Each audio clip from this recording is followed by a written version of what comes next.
Conservation, protection and management of Jamaica's biodiversity, environment and natural resources, accelerated house and land distribution, and implementation of community-based climate resilience programs. Just some of the projects being targeted in the newly formed Ministry of Housing, Urban Renewal, Environment and Climate Change, MHUREC. The details of the priority areas in financial year 2021 to 2022 are next.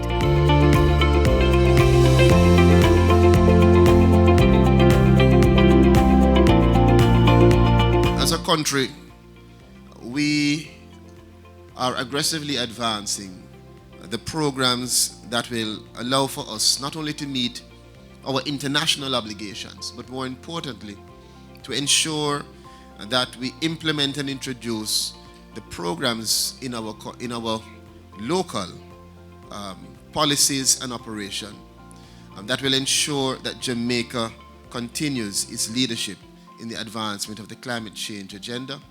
With a $2.2 billion budget, MHUREC will be advancing Jamaica's vision of first world status by the year 2030. $270 million of the funds will be supplied by the Real Estate Board, the Commission of Strata Corporations, and the National Meteorological Service. To support the island's agenda, $86.76 million will be spent on Jamaica's voluntary contributions to various regional and international bodies. $524.63 million will go towards the regulation of the housing industry, mitigating infrastructural works, as well as the orderly development of land. Additionally, $89.56 million will be used to pay for the enterprise license agreement with the Environmental Systems Research Institute. This is what we define as moving Jamaica towards becoming a more sustainable and resilient country.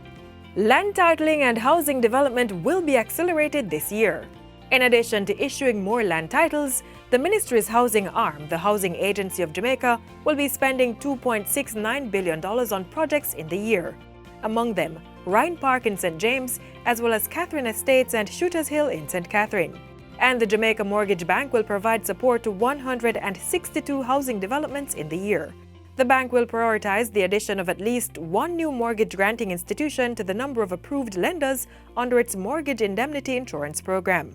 $180 million is expected to indemnify 150 new undertakings. Complementing this drive is the $760 million to be spent on land management, infrastructure, and physical development. Included in the works are upgrading of the communities of Pemberton Valley St. Thomas, Gibraltar St. Anne, and Orocabessa St. Mary. Funds will also be disbursed to restore and develop infrastructure in at-risk communities, beautify communities by replacing zinc fencing, facilitate social housing initiatives, as well as identify lands for future housing developments. The ministry will be establishing a multi-stakeholder task force to support and advance our development agenda and to ensure that climate change adaptation efforts are sustainable. $258.96 million of the ministry's budget will support the Meteorological, Weather and Climate Services divisions. A mix of state and donor funds will bolster the $244.93 million pilot program for climate resilience adaptation program and financing mechanism. Targets for the upcoming year include installing 250 rainwater harvesting systems, conducting vulnerability assessments in 5 sectors, as well as the construction of 205 microcheck dams in the Upper Rio Mino area.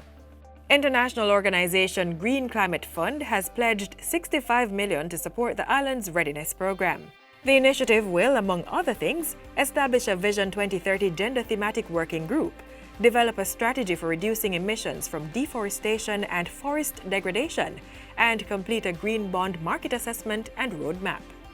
If we come together and partner with purpose, there's nothing that we can't overcome.